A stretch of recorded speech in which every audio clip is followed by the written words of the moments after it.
제1동포 사회의 발전, 제1동포 사회의 발전과 일본에 대해서 살펴보겠습니다. 먼저 일본의 인구 정책과 이민 정책입니다. 지금 여러분들께서는 하나의 그 그래프를 보고 계시는데요. 일본의 그 고령화 추세와 그 장래 추이 예측을 나타낸 그 그래프입니다. 이 그래프에서는 1965년까지를 예측하고 있는 그런 내용이 나오고 있는데 1965년까지의 각 단계별로 한 5년 단위로 이렇게 끊어서 연령별 인구 구성을 이렇게 담고 있습니다. 여기서 보면 이 빨간색 선이 있죠. 잘못됐습니다. 이 선을 보면 이게 고령화율을 나타냅니다. 65세 이상 인구의 뭐라 할까요? 이제 비율 이거를 나타내는데 상당히 높아지고 있습니다. 이 1965년 시점에 되면 약 40% 가까운 사람들이 일본 전체 인구의 65세 이상을 차지할 거다라고 하는 점입니다. 당연히 한 사회가 건강하게 기능하기 위해서는 경제활동 인구가 상당히 있어서 이 경제활동 인구가 사회에 이제 공헌하는 것이 부양자가 되겠죠. 이제 피부양인이 되겠죠.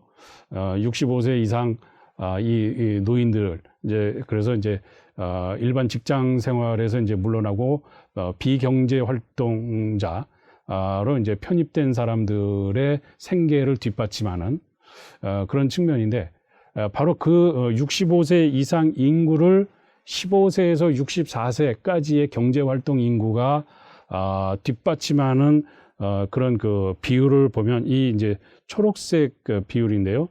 점점 낮아지고 있습니다. 이것은 무슨 얘기냐면 젊은 사람들이 경제 활동을 하면서 노인들을 부양하는 것이 과거에는 예컨대 5명 또는 10명이 한 사람의 노인을 부양하는 것이 했었다면 앞으로는 3명이 한 사람 또는 2명이 한 사람으로서 이 짊어져야 될 젊은 사람 한 사람당 짊어져야 될 짐이 점점점 무거워지고 있다라고 하는 것을 의미하는 것입니다. 그래서 이 그래프의 변화 추이 이 두 가지가 상당히 중요한 의미를 갖는다고 할 수가 있겠는데 이것은 한편으로는 일본 인구에서 젊은 사람들이 줄어들고 노인들은 많아지는 소위 말하는 고령화 소자화의 특징을 그대로 보여주고 있는 그런 표라고 할 수가 있겠습니다. 이와 같은 고령화 소자화가 점점 진행되는 이런 상황을 일단 숫자로 일단 다시 한번 확인을 해보고 싶은데요. 2019년 10월 현재 일본 인구의 통계를 보면 2019년 10월에 총 인구가 1억 2,617만 명이었습니다. 이 가운데 65세 이상 인구가 3,589명, 총 인구의 28.4%입니다. 근데 방금 표에서 보신 것처럼 2065년에 약 40%가 여기에 이 인구가 40%를 차지한다라고 했습니다. 반면에 15세 미만의 인구는 65세 이상 인구의 2분의 1 이하인 1,521만 밖에는 되지 않습니다. 굉장히 심각한 소자화고 고령화라고 볼 수가 있겠습니다. 이 고령화 문제에 있어서도 더 심각한 내용은 65세 이상 인구를 65세부터 74세 그리고 75세 이상 인구로 나누어 본 숫자를 보면 더 명확해지는데 65세에 일단 은퇴를 한다 하더라도 소소한 일들로서 이제 아르바이트를 하거나 해서 경제적인 활동을 통해서 약수 하나마 소득을 얻을 수 있는 사람들을 75세까지라고 보면 이 부분이 13.8% 1,740만 명입니다. 그런데 그러한 경제 활동을 전혀 할 수 없을 것으로 평가되는 75세 이상 인구가 총인구의 14.7%인 1,849만 명입니다. 다시 얘기해서 65세 이상 인구 가운데에서도 저연령층인 65세가 저연령층은 아니지만 65세 이상 가운데서도 낮은 연령층인 65세 74세 사이의 인구보다 고연령층인 75세 이상 인구가 더 많다라고 하는 점입니다. 2053년에는 총인구가 1억 미만으로 감소할 것으로 예측이 되고 있습니다. 굉장히 심각한 일본의 인구 구조 변화라고 할 수가 있겠습니다. 그런 면에서 보면 일본이 나름대로 지금 현재의 경제적인 역량을 유지하기 위해서는 어쩔 수 없습니다. 많은 노동력을 해외로부터 유입할 수밖에 없습니다. 바로 다문화 일본이라고 하는 진로를 갈 수밖에 없다고 하는 것이죠. 그런 점에서 일본의 인구 정책은 이민 정책과 밀접한 관계를 맺을 수밖에 없습니다. 우리나라 경우도 마찬가지죠. 그런데 일본의 경우는 특히 이제 이게 심하다는 것이죠. 그래서 다문화 일본의 진로가 일본이 다문화 일본으로 나아갈 수밖에 없는 그런 객관적인 지표가 이렇게 지금 보여준 것처럼 이렇게 있다고 할 수가 있겠는데, 이민 정책과 인구 정책은 밀접한 관계가 있어서 일본이 이민 국가라고 하는 것을 표방하고는 있지 않지만 나름대로의 이민 정책을 구사해 왔습니다. 그러나 이민 국가를 표방하지 않는 속에서의 이민 정책이기 때문에 한계 역시 명확했습니다. 이민자 수용이 불가피한 것은 기업의 요청도 있지만 한편으로는 국민적인 이해도 있다고 하겠습니다. 지금 현재의 경제 상황을 유지하거나 복지 수준의 유지 내지는 그 이상을 요구를 한다면 불가피하게 받아들일 수 없습니다. 받아들일 수밖에 없습니다. 그런데 외국인 노동자를 받아들이는 것을 거부한다고 한다면, 내셔널리즘에 의해서 외부인들이 일본으로 들어오는 거 싫다 하게 되면 각오를 해야 됩니다. 현재 경제 상황 낮아질 수밖에 없다. 노동력이 없으니까 어떻게 할 수 없죠. 물론 로봇이라든가 그 기계화라든가 이런 것이 진행된다 하더라도 기본적으로 사람이 해야 될 일들은 분명히 있고, 그런 점에서 보면 경제 상황이라든가 복지 수준은 현재보다 현저히 떨어질 것을 감수할 수밖에 없습니다. 그것을 감수할 것인지 아니면 현 수준의 복지 수준이라든가 경제 상황을 유지하기 위해서 노동자들을 수용할 것인가 하는 문제가 이제 생각이 일본이 이제 정책적인 판단을 할 수밖에 없는 그런 문제로 내몰리게 되고 있습니다. 결국 일본은 그 공생이라든가 이런 거를 이제 표방을 하면서 외국인 노동자를 받아들이기 시작했습니다. 그래서 기능 실습 제도를 1993년에 시작을 했습니다. 그런데 이 기능 실습 제도를 보면 노동 착취라고 하는 비판이 제기됐을 뿐만 아니라 동화를 강조하는 그런 그 측면이 상당히 강해서 동화되지 않는 사람들에 대해서는 또 한편으로는 배제하는 그런 문제이기 때문에 이 기능 실습 제도에 대한 비판이 상당히 일본 내에서도 제기되고 있는 그런 상황이고, 지금 현재 혐한이라고 하는 것이 일본에서 크게 이제 대두되고 있는 그런 상황인데, 이 기능 실습 제도에 의해서 들어온 외국인 노동자들이 혐한에서 머무르는 것이 아니라 외국인 노동자, 외국인 이주자 전반으로까지 확산될 가능성은 일본에서 없는가 하는 문제가 바로 이 공생을 위한 노력과 그 한계라고 하는 측면에서 향후의 일본의 인구 정책과 이민 정책 형성하고 하는 데 있어서 상당히 중요한 포인트라고 할 수가 있겠습니다.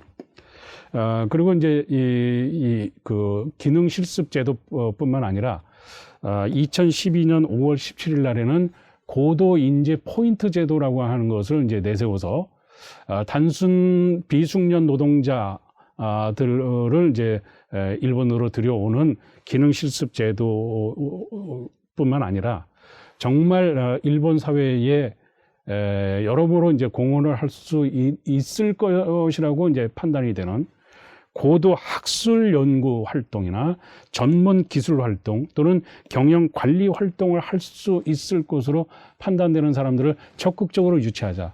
한편으로는 두뇌를 이제 외국인 두뇌들을 이제 모으는 것이죠.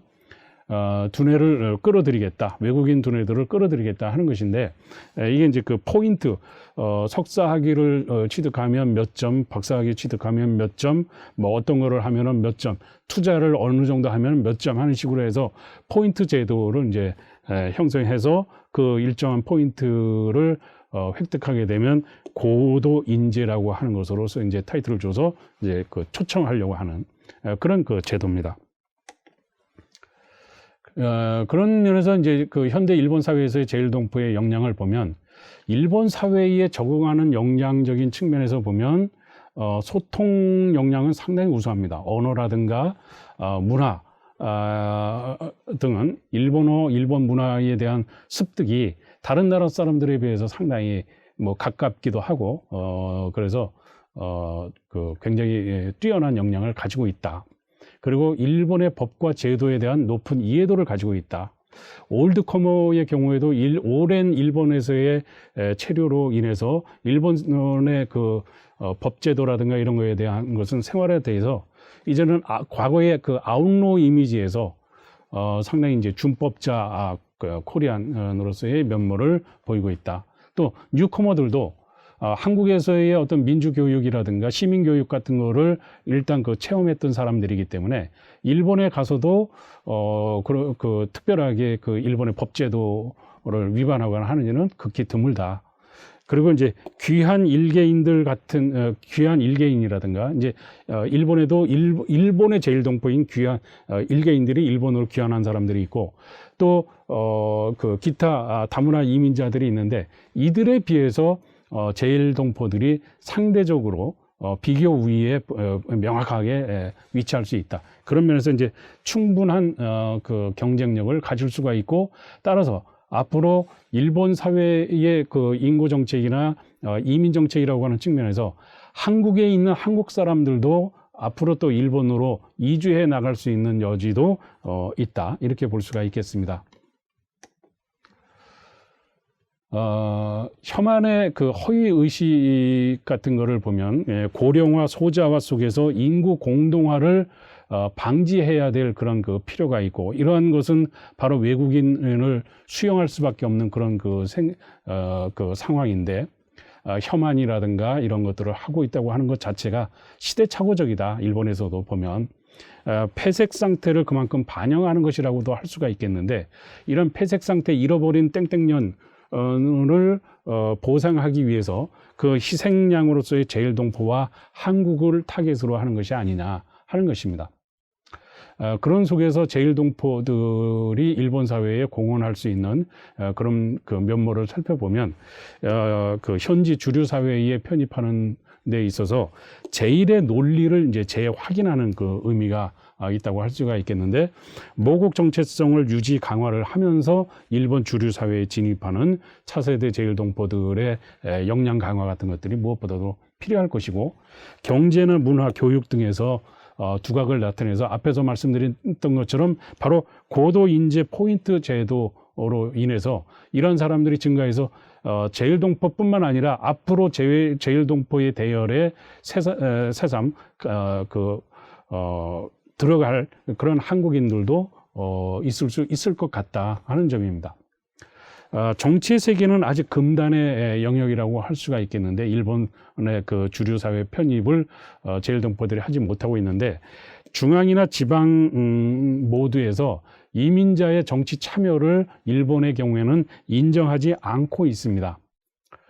일부 귀화한 제일동포들이 일본에 귀화했으니까 일본 국적이고, 따라서 그들이 일본인으로서 정치 활동을 하는 사람들이 더러 있습니다. 과거에 그 아라이 쇼케이라든가 백진훈 의원이라든가 하는 사람들의 활동을 볼 수가 있습니다. 또한 이영화 씨가 1992년에 제1당이라고 하는 것을 창당을 해서 선거에 이제 출마를 하려고 했었습니다만 등록이 되지 않는 그러니까 외국인 신분으로 당을 만들거나 또는 일본의 중앙 또는 지방 선거에 참여할 수 없다 하는 것 때문에 되지 않는 그런 상황이 지금까지 이어지고 있는데, 일단 이런 시도들은 하고 있습니다. 그렇지만 여전히 정치의 세계에서는 아직은 금단의 영역이고 일부 귀화한 정치인들이 활동하고 있는 그런 수준이다, 이렇게 볼 수가 있겠습니다.